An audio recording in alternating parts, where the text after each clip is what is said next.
Muy buenas noches y bienvenido a un nuevo programa de debate este día viernes 16 de octubre. Hay un tema que mucha gente está pensando en su casa y es qué está pasando con el ordenamiento jurídico del país. Obviamente hay un presidente de la República que tiene otra forma de ver las cosas, que ha atacado bastante las resoluciones de la Sala Constitucional, igual que de la Asamblea Legislativa, y pareciera para muchos que hay una guerra, digamos, en este sentido, en términos de qué es la Constitución y cuál es la norma jurídica que debe regir el país.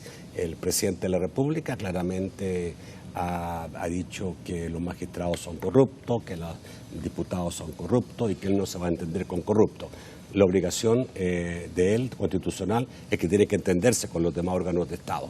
Para analizar esta situación, vamos a conversar con dos muy conocedores en la materia, con el ex magistrado de la Sala de lo Constitucional, el doctor René Hernández Valiente. Buenas noches, bienvenido. Muchas gracias, Nacho, es un gusto acompañarte. Para mí también, y también está con nosotros el doctor Francisco Beltrán Galindo, ex ministro de Seguridad y secretario privado de la Presidencia. Buenas noches, bienvenido. Con todo gusto. Jurídico de la Presidencia. Jurídico. Bueno, vamos a saludar también a quien hace posible este primer segmento de debate, la Central de Seguros y Fianzas, líder en fianzas. Los salvadoreños somos valientes. Somos solidarios. Juntos saldremos adelante. Como siempre, ánimo y a luchar. Protejamos a los que más amamos y caminemos juntos con fe, comprometidos con el progreso de El Salvador. La Central de Seguros y Fianzas, su centro de confianza. A ver, en los últimos días hemos estado escuchando la palabra Estado fallido, que es una palabra que se usó también bastante en tiempos de el FMLN, los gobiernos, sobre todo el último gobierno del FMLN. Otros dicen hay una crisis de institucionalidad, otros hay una guerra donde se quiere romper la normativa constitucional. ¿Qué es lo que hay? Parto con el doctor. ¿Qué es lo que usted visualiza que vivimos en este momento en materia jurídica? Bien, desde el punto de vista constitucional, efectivamente tenemos una crisis que podemos llamar constitucional, pero que la vemos que siempre pensamos que las crisis, sobre todo la constitucional, pudieran ser transitorias, de corta duración y se superan. Después de 16 meses de gobierno del presidente Bukele, vemos que él hizo nacer la crisis del momento en que no declaró la guerra, pero de alguna manera desconoce, desprecia, insulta a los otros órganos del Estado y a sus principales representantes. Con esto lo que ha venido haciendo, y esto es observable muy fácilmente, ha sido crear una crisis que está siendo degenerativa del Estado de Derecho. Yo veo realmente que las violaciones a la Constitución de parte de Casa Presidencial especialmente, aunque ahora con los ejemplos iniciales de Casa Presidencial hay un acompañamiento evidente de los funcionarios abajo del presidente de la República, léase los ministros, y léase el ministro de la Defensa, que fue el primero, léase el ministro de Hacienda, léase los otros ministros, excepción quizá de algunos que se han abstenido de hacerlo, pero que están ahí acompañando el gabinete, ¿no? Entonces, yo creo que esta crisis, por eso digo que es degenerativa, porque no está prevaleciendo el Estado de Derecho, no está prevaleciendo la Constitución, se ignora la Constitución, se ignora la legislación secundaria. Después de 16 meses de gobierno del presidente Bukele, vemos que él hizo nacer la crisis del momento en que no declaró la guerra, pero de alguna manera desconoce, desprecia, insulta a los otros órganos del Estado y a sus principales representantes. Con esto lo que ha venido haciendo, y esto es observable muy fácilmente, ha sido crear una crisis que está siendo degenerativa del Estado de Derecho. Yo veo realmente que las violaciones a la Constitución de parte de Casa Presidencial especialmente, aunque ahora con los ejemplos iniciales de Casa Presidencial hay un acompañamiento evidente de los funcionarios abajo del presidente de la República, léase los ministros, y léase el ministro de la Defensa, que fue el primero, léase el ministro de Hacienda, léase los otros ministros, excepción quizá de algunos que se han abstenido de hacerlo, pero que están ahí acompañando el gabinete, ¿no? Entonces, yo creo que esta crisis, por eso digo que es degenerativa, porque no está prevaleciendo el Estado de Derecho, no está prevaleciendo la Constitución, se ignora la Constitución, se ignora la legislación secundaria, se desoye mandatos legales justificativos de parte de la Asamblea Legislativa especialmente, pero también y más seriamente de la Sala de lo Constitucional. ¿Por qué digo que más seriamente? Porque la Sala de lo Constitucional, cuando pronuncia una resolución en un amparo, en una inconstitucionalidad, y esa resolución contiene un mandato para los violadores de la Constitución, esto constituye realmente una orden judicial de cumplimiento de sentencias que son inapelables. Con esto no quiero decir que la Sala de lo Constitucional sea una corte celestial, pero sí es el tribunal que nosotros los abogados llamamos un tribunal de cierre de la justicia. Ahí se cierra la justicia y no hay nada más arriba, no hay impugnación más arriba. Desobedecer un mandato de la Sala es delictivo. Cuando hay una conducta delictiva estamos gobernados por delincuentes. Hay que decirlo como es realmente. Porque delincuente no solamente es el que roba, no solamente es el que mata. Delincuente es el que contraría la legislación que supone que nos debe de mantener en un ambiente de convivencia pacífica y armónica, para lo cual el presidente de la República es el primer obligado a esa armonía social de conformidad con el artículo 168 de la Constitución, ¿verdad? Numeral segundo. Entonces, todo esto está degradando el Estado de Derecho y nos hace adoptar una posición frente al Ejecutivo, no frente a los políticos, sino que frente al Ejecutivo, frente al presidente, digo, de parte nuestra, el gremio y la ciudadanía que tiene una posición valiente y bastante organizada hoy en día, posición frente a ella de reclamo de que desande ese camino que no nos va a llevar a ninguna parte, porque es confrontativo el presidente por naturaleza, ya lo vimos, y al ser confrontativo crea un ambiente realmente de la misma naturaleza, de confrontación, que es un ambiente de desastre, degradante. Ok.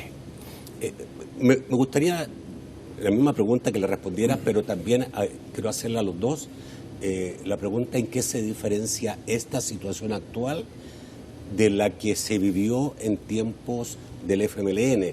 Porque el gobierno dice, y no el FMLN hizo lo mismo y no quiso imponer una sala diferente, no rompieron las puertas de la sala constitucional. Pero es que yo creo que, primero que nada, quiero ratificar lo que menciona René absolutamente, es decir, estoy totalmente de acuerdo, pero le agrego elementos adicionales. Es que lo que tú tenés acá es un presidente enfrentado a la sociedad. Es decir, está batallando, peleando, hostigando, polarizando con el Congreso, está desobedeciendo a la sala, que ya es un problema de legalidad delictiva, como la menciona René, pero además, contra sus enemigos, está usando lo que él considera que es la ley. Entonces, ¿qué tenés? Una persecución fiscal contra periódicos como El Faro, que lo utiliza el mecanismo de las auditorías para amedrentar a Alfaro, pidiéndole que le muestre todos sus archivos confidenciales de fuentes de noticias y todo eso, y por el otro lado a sus enemigos empresariales va y les mete cualquier tipo de ley que considera, además arbitrariamente, porque no tiene ningún valor, lo hace contra el señor Salume, lo hace contra los dueños de Diana y de Bocadeli, lo hace contra Intratex, la familia Simán.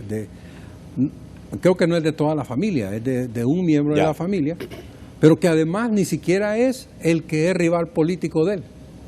O sea, los dueños de Intratex no están relacionados con el que él asocia como su enemigo político, que sería Javier.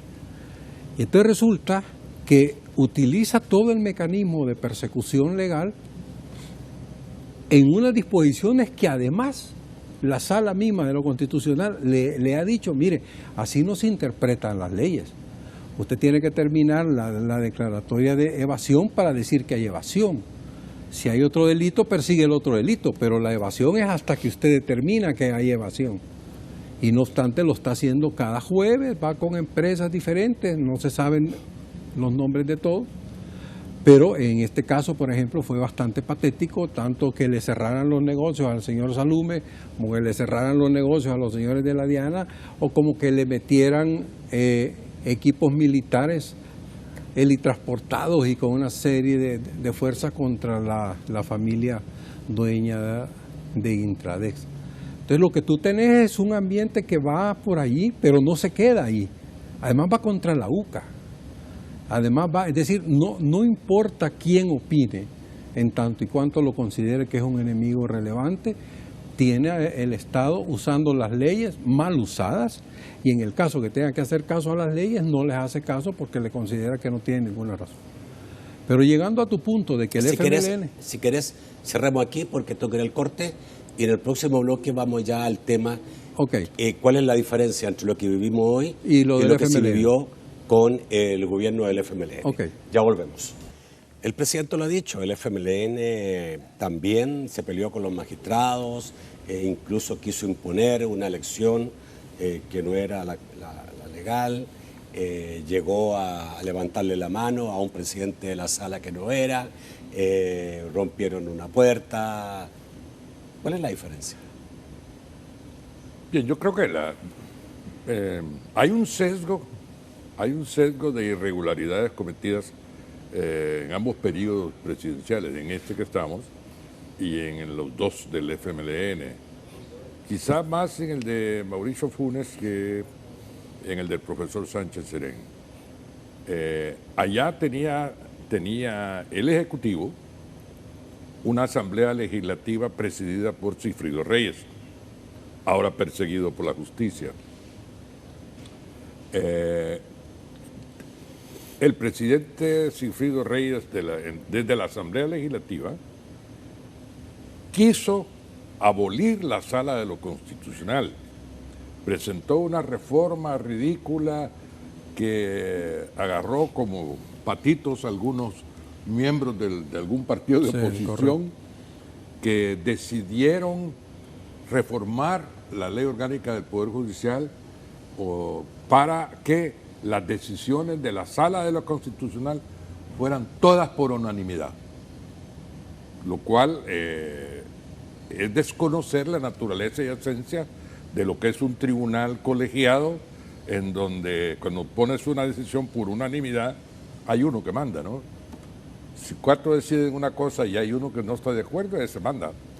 Entonces rompe el espíritu de cuerpo colegiado para las decisiones colegiadas, en donde se debe imponer la voluntad razonable de la mayoría.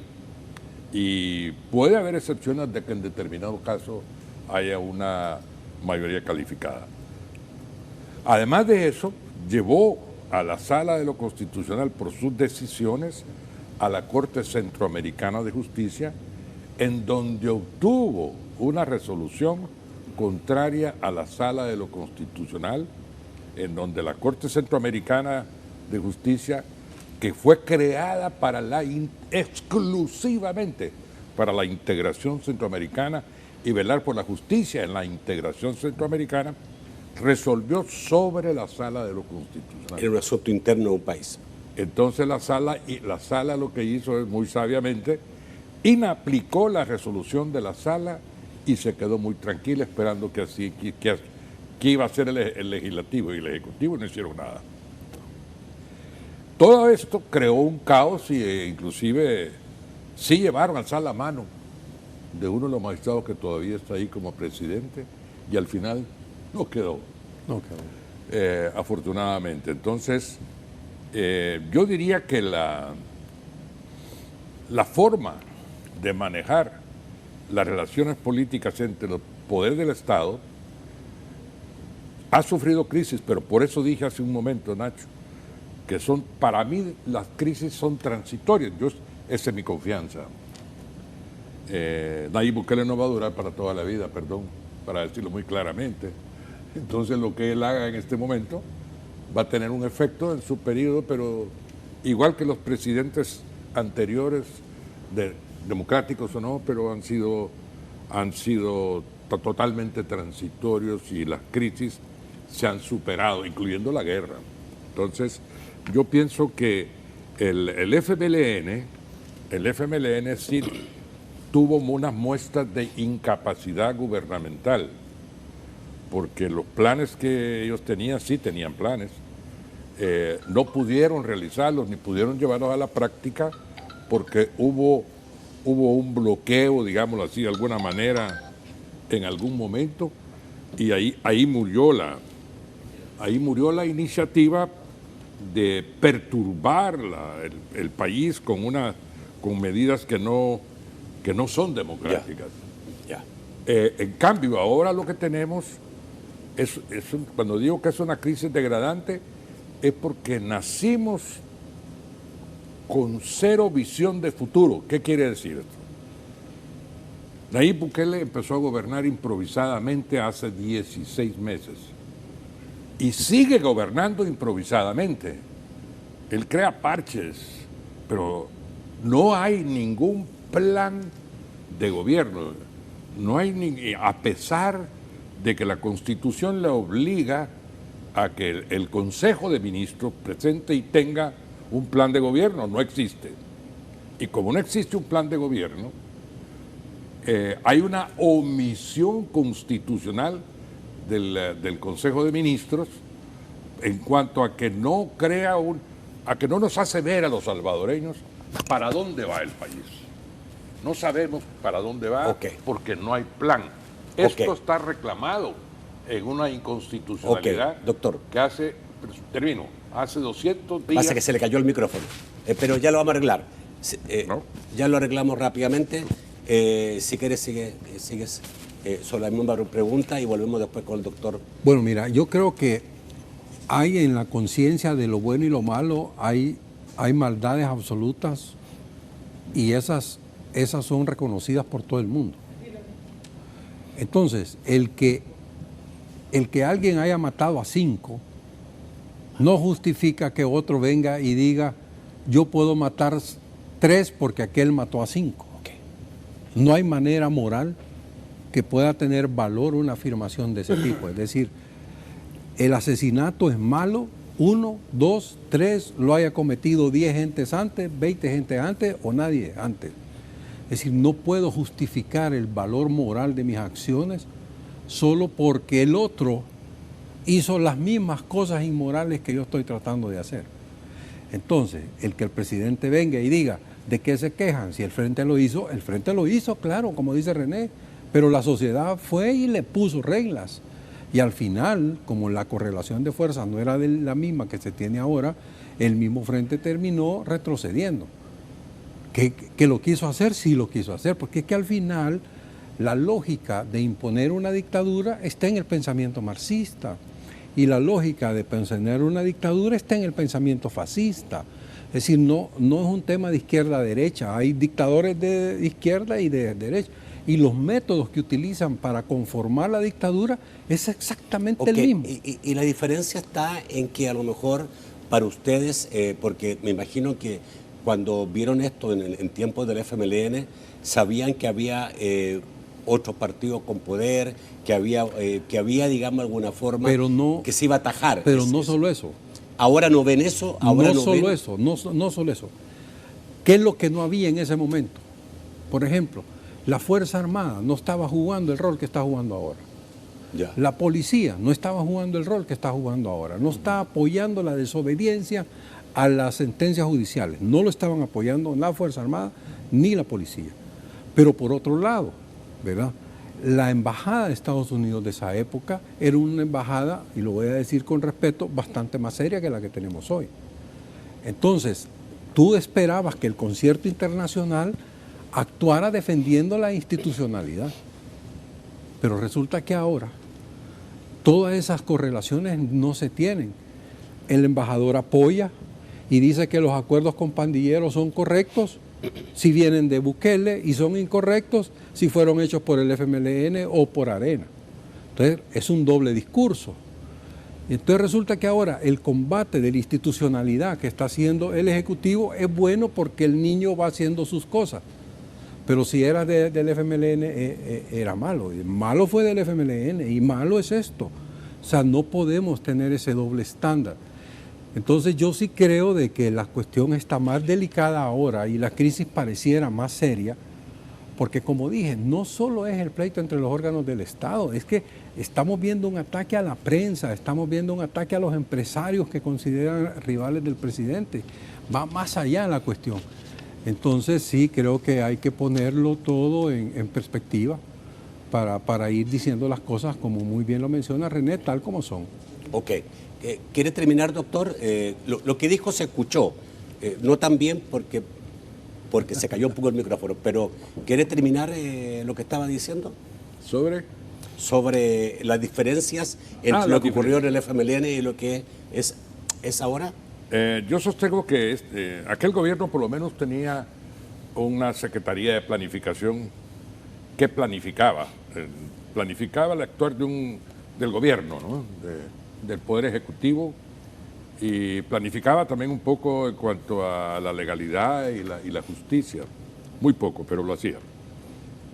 Este nació a cero, no tiene un plan, y al no tener un plan, déjeme decirle algo de actualidad.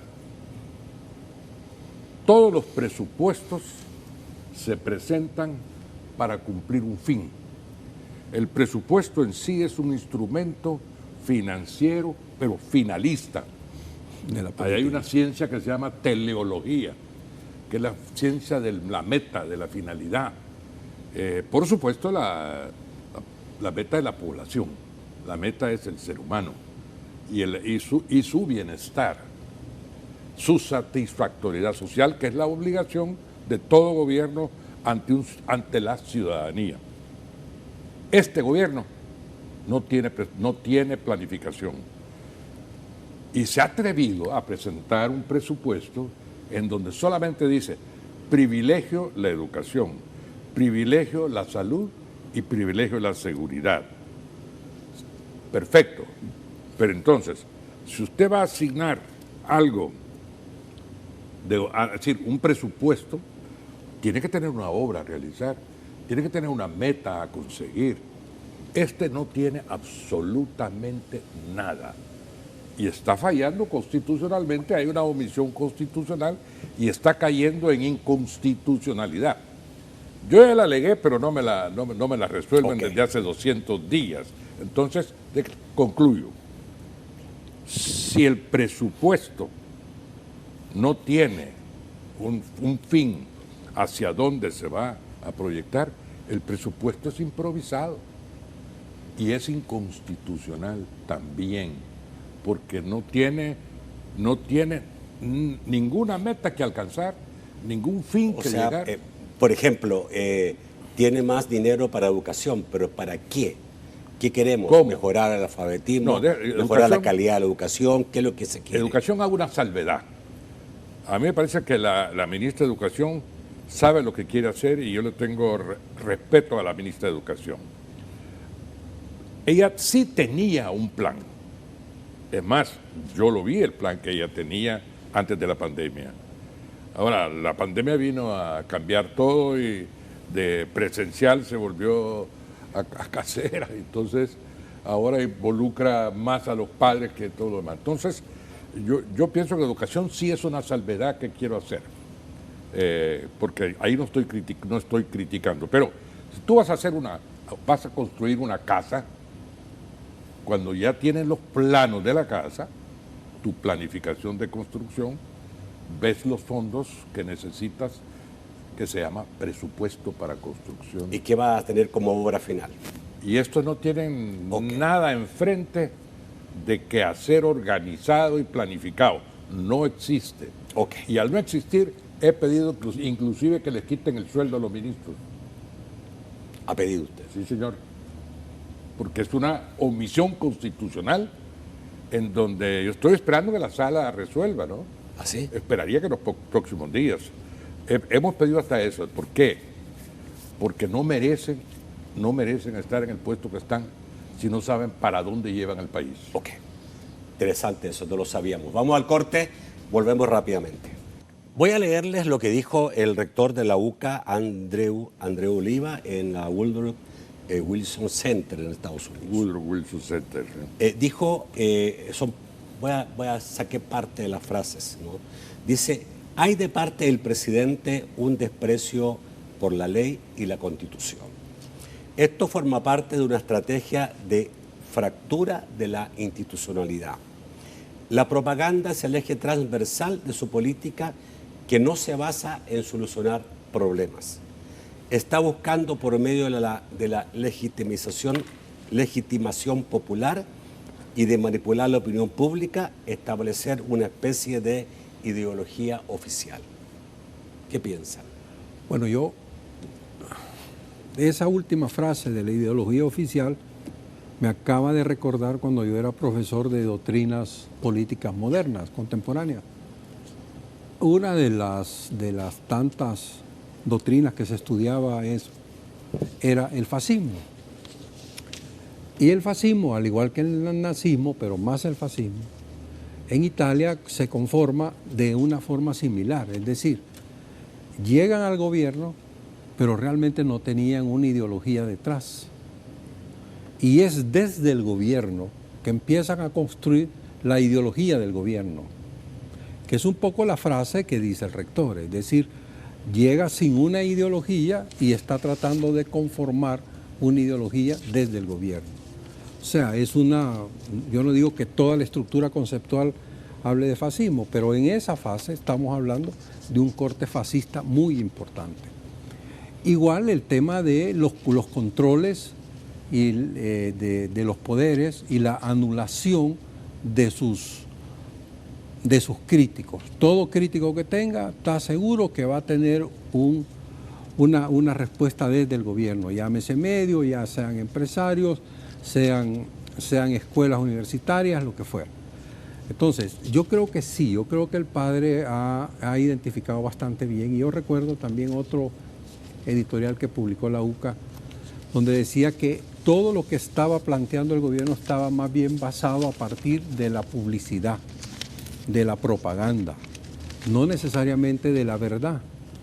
Y un poco terminaba el editorial diciendo, la realidad alcanzará el discurso de Bukele. Si va a llegar un momento en que todo lo que diga no va a tener un sustrato en la realidad. Y aún aquellos que votaron en un determinado momento van a empezar a sentir si resulta que se quedaron sin salario, si resulta que no les llegan las cosas, ahora sube la energía eléctrica como un 30%, no hay razón para que suba, pero igual está subiendo. Y se llenaron la boca diciendo cuando la bajaron que era por la excelente gestión del gobierno, entonces ahora la muy mala gestión del gobierno está haciendo que suba 30%, si lo aplicamos vis a vis. 20. Entonces es un tema de que la realidad alcanza a la propaganda y hay un momento que la confronta de una manera tan clara que va a ser muy difícil sostener esta política de realidad desde la Casa Presidencial. Doctor Hernández, ¿qué piensa usted de esto que dice el rector? ¿O qué es lo que usted ve que se configura políticamente? Yo creo que el rector Andreu, con mucho respeto, se está anticipando a lo que él visualiza como un futuro desastroso para el país. Nos ve próximos al autoritarismo. Yo creo que ya estamos en él. No estamos en una crisis pandémica, sino que endémica en todo sentido, porque carecemos no solo de un plan de gobierno, como quiero insistir, sino que también carecemos de una oposición política organizada, sistemática, ordenada, capaz de enfrentar a las fuerzas que estamos viendo que se manifiestan desde el poder. Obviamente el poder total es lo que los fascistas y los comunistas han buscado siempre, para buscar los extremos. Hitler de por medio, ¿no? Entonces yo pienso que, y han usado los mismos métodos. Los mismos métodos. Siempre, ¿no? Que los métodos son oponerme todo el que se oponga a mí es mi enemigo acérrimo y hay que eliminarlo. Stalin mató más miembros del Partido Comunista que de la oposición, que ya no existía. Entonces yo creo que el 9 de febrero, por ejemplo, yo vi una reacción cívica espontánea muy interesante, pero como que esa reacción cívica espontánea ante el abuso de poder del 9 de febrero se nos ha ido decayendo en la ciudadanía por la fatiga misma que crea el hecho de estar luchando contra un imposible, ¿no? Entonces, yo creo que atentar contra la división de poderes, promover odio entre los salvadoreños, que es lo que este gobierno está haciendo, eleva el riesgo del país, porque nosotros no podemos vivir como salvadoreños solo entre nosotros. Necesitamos de la presencia y la cooperación internacional. Dentro de la experiencia ganada en el servicio público, yo aprendí al menos que El Salvador no tiene la suficiente capacidad para autodesarrollarse si no nos metemos en el concierto de las naciones que van adelante de nosotros, no para copiar, pero hay modelos adaptables y salvadorinizables que se pueden usar y no los vamos a ver porque no van a venir. Y no van a venir porque ven que aquí está resquebrajado el orden institucional, como igual le va a pasar a la inversión directa extranjera, que tendrá que pensarlo antes de venir al país. En un país donde la regla es que porque me equivoqué en una declaración de impuesto, me meten preso y me cierran mi empresa, es un ejemplo triste para poder ser imitado o que entusiasme a la inversión directa. Con esto quiero decir que el clima de inversión en El Salvador no existe. No hay clima de inversión favorable para la inversión. Y si no hay clima favorable, en realidad pienso que va a tener que verse acorralado el presidente por falta de fondos de cooperación extranjera y va a verse acorralado ante una inestabilidad afectada por la falta de negocio directo en El Salvador para que haga crecer el desarrollo del país.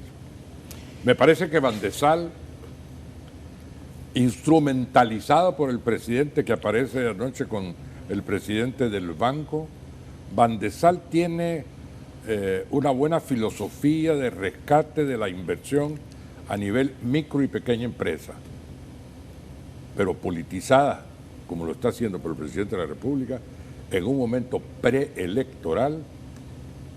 Yo pienso que ese no es un plan país, esa es una improvisación política electorera, ese es un clientelismo. Te voy a dar dinero, pero votá por mí. Que eso ya se vende, ese es el mensaje místico que están trasladando a la pequeña y mediana empresa. Te voy a dar dinero, pero votá por mí. Doctor, ¿pero se puede hacer otra cosa en este momento? más que hacer el fideicomiso y trabajar con ese fideicomiso. No, es decir, no, es que la solución yo no la veo mala, porque es hasta quijotesca en el sentido de que se va a financiar por primera vez un sector que nunca ha tenido un financiamiento bancario. Muchos de los que tienen posibilidades de acceder al crédito ni siquiera tienen cuenta de banco, trabajan con efectivo. Se refiere a los informales. Es el informal. Entonces, por primera vez se va a financiar ese sector. Me parece que el intento es válido, por supuesto, pero politizado se cae.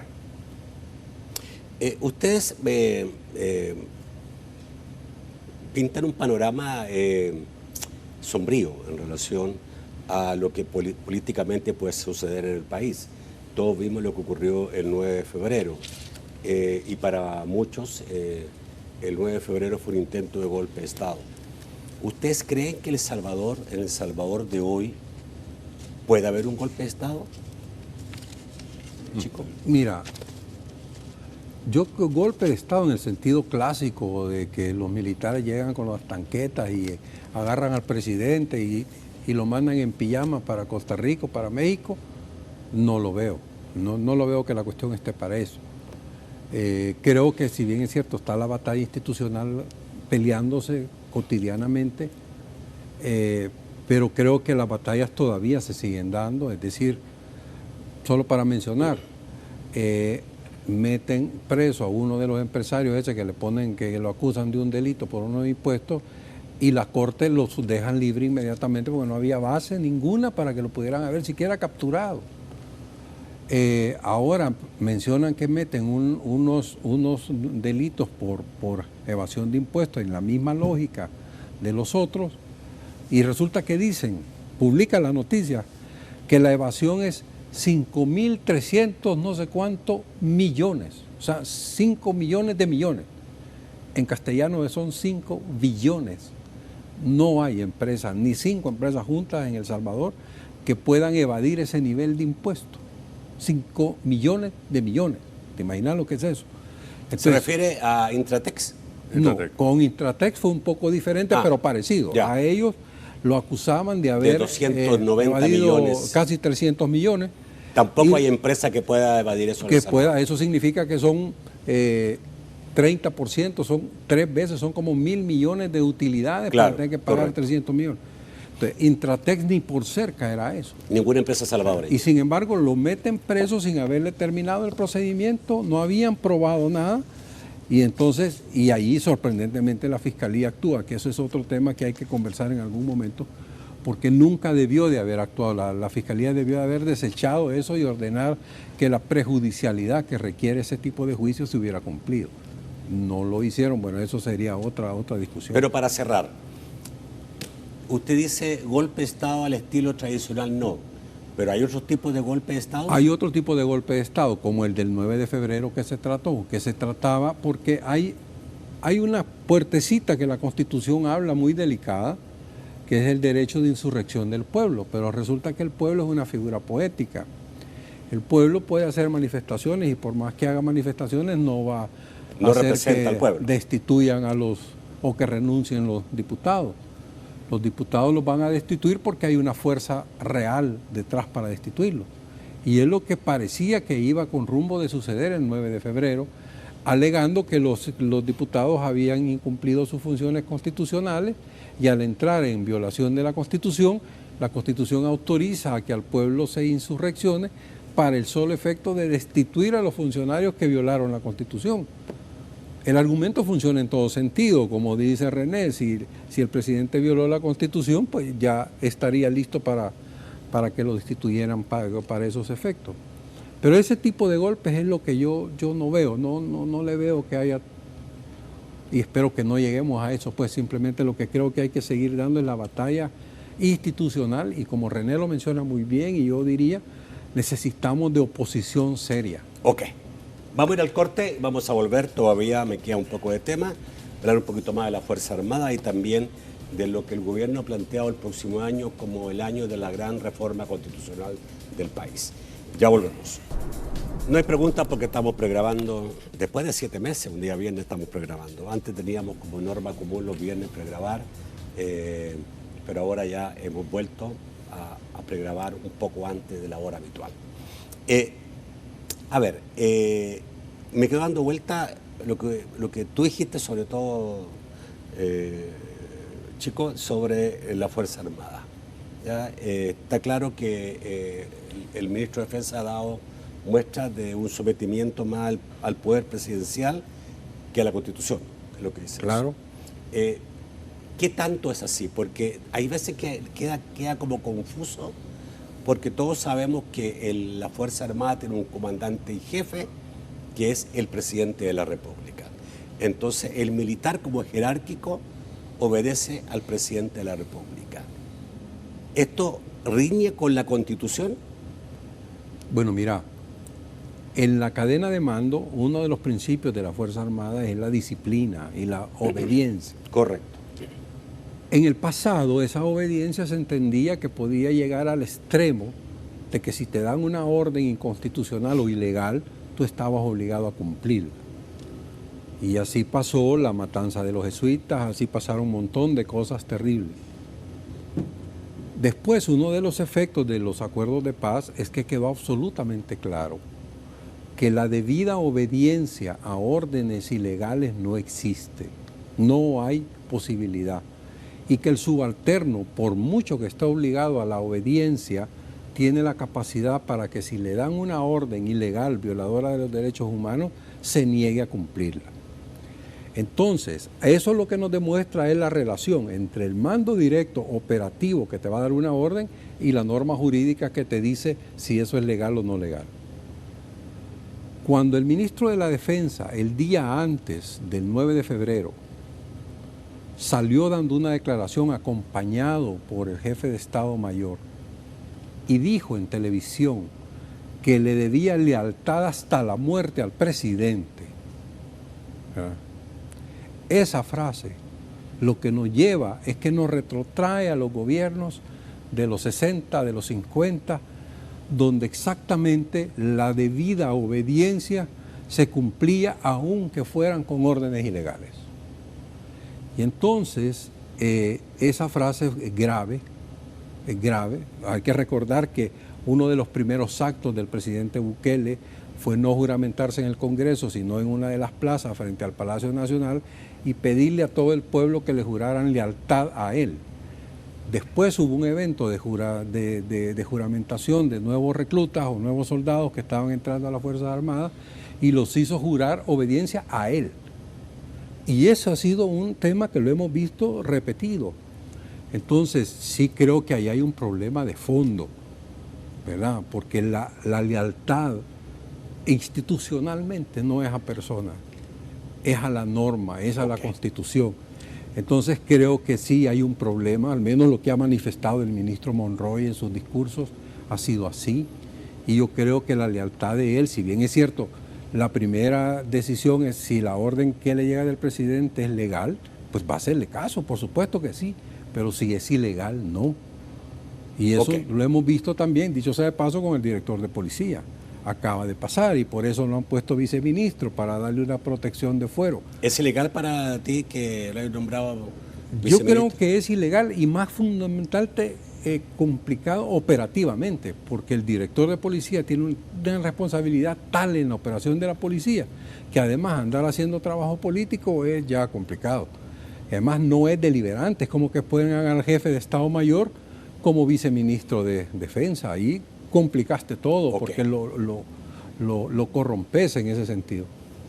Ok, ¿quiere agregar algo sobre esto o vamos a la reforma constitucional? No, yo creo que lo que vemos no es a una fuerza armada a la cual podamos criticar.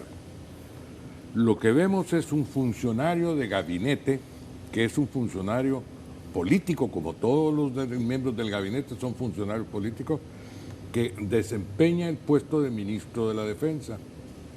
Y entonces está haciendo prevalecer más el aspecto político que el técnico doctrinario de la Fuerza Armada. La Fuerza Armada yo no la voy a juzgar. Para mí es una institución de gran respeto que se lo ganó con creces después del acuerdo de paz. Después del acuerdo de paz, hasta el año pasado, la Fuerza Armada tuvo una conducta ejemplar en su misión constitucional. En este momento, liderado por el ministro de la Defensa, hay también una desobediencia a la Sala de lo Constitucional, tanto del presidente como del ministro, que la Sala les dice, no use la Fuerza Armada para lo que no esté en la Constitución. Sin embargo, estos cercos sanitarios del Chalchuapa el día de ahora o ayer, o los anteriores, se oponen a ese mandato constitucional que dio la Sala.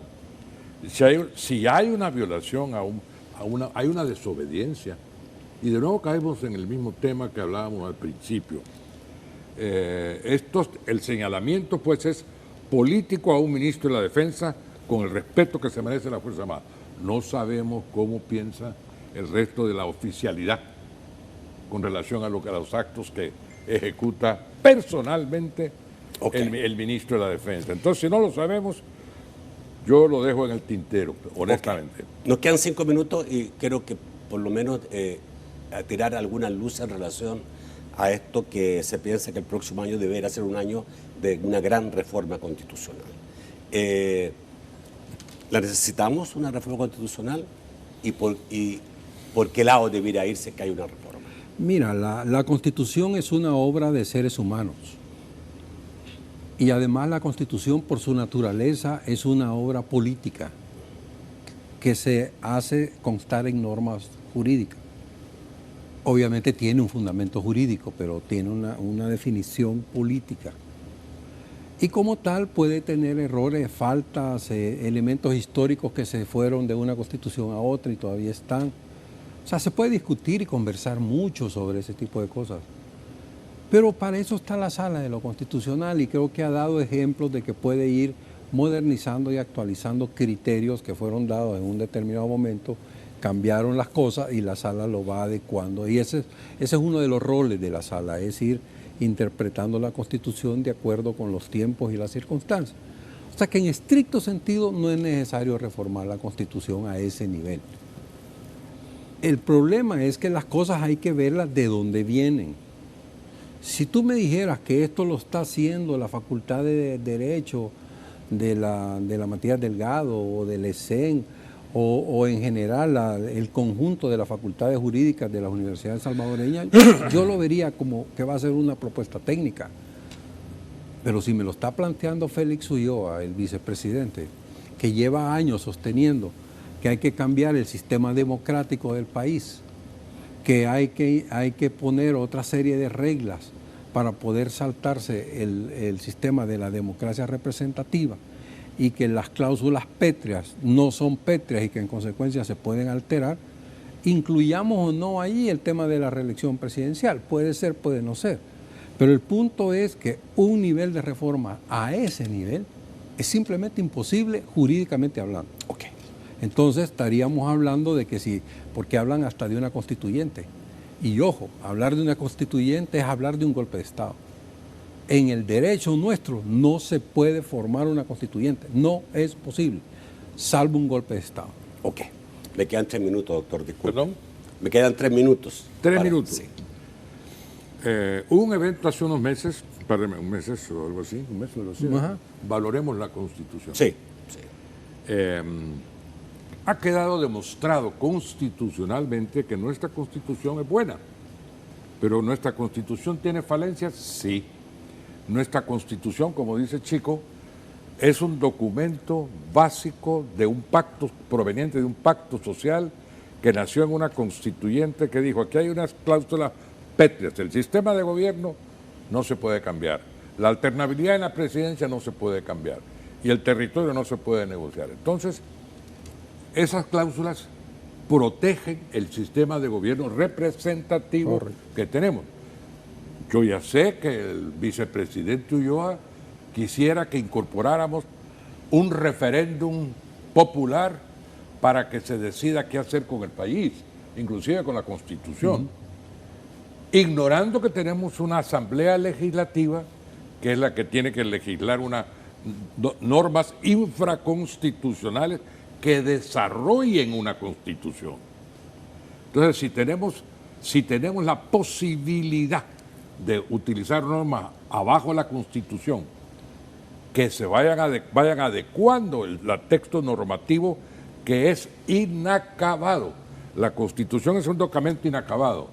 ¿Por qué? Porque se termina con la movilidad que hay en el tiempo de la sociedad y entonces ahí se van normando leyes que se adapten a la Constitución. No al revés. Félix Ulloa ha dicho, vamos a hacer una reforma integral desde la declaración de motivos. También que reforme entonces los documentos históricos, ¿verdad? Pues porque tendríamos que ver cómo lo va a hacer. Cuando se va a reformar una constitución, y termino, cuando se va a reformar una constitución, se tiene que saber qué es lo que se va a reformar. Yo sí estoy de acuerdo en que el acceso al agua se haya puesto como un derecho humano fundamental y se haya incorporado en el artículo 2. Me parece bien, no tengo ningún inconveniente, aunque no era necesario porque ya estaba en la Constitución y vía interpretación constitucional se podría haber llegado a lo mismo que se quiere llegar en un lapso de 5 o 10 años. Ya. De dos, se podría haber logrado ya con una reforma normativa infraconstitucional. Entonces, como esto termino, Nacho, el valoremos nuestra Constitución significa que la Constitución sí necesita unas adecuaciones secundarias, pero podemos vivir con ella sí en base a interpretación constitucional, desarrollamos una normativa, la Constitución actual lo permite, normativa ordinaria que se adapte a la Constitución y a los cambios que hay en la sociedad. Bueno, no me queda más que agradecerle muchísimo la presencia, doctor Hernández Valiente, doctor Beltrán Galindo. Realmente creo que ha sido muy ilustrativo escucharlo esta noche y no me equivoqué, digamos, al elegir a dos juristas de altísimo nivel. Amigos televidentes, yo los espero, bueno, gracias nuevamente. Yo los espero el lunes a las 8 de la noche. Espero que pasen una excelente noche y un muy buen fin de semana. Buenas noches.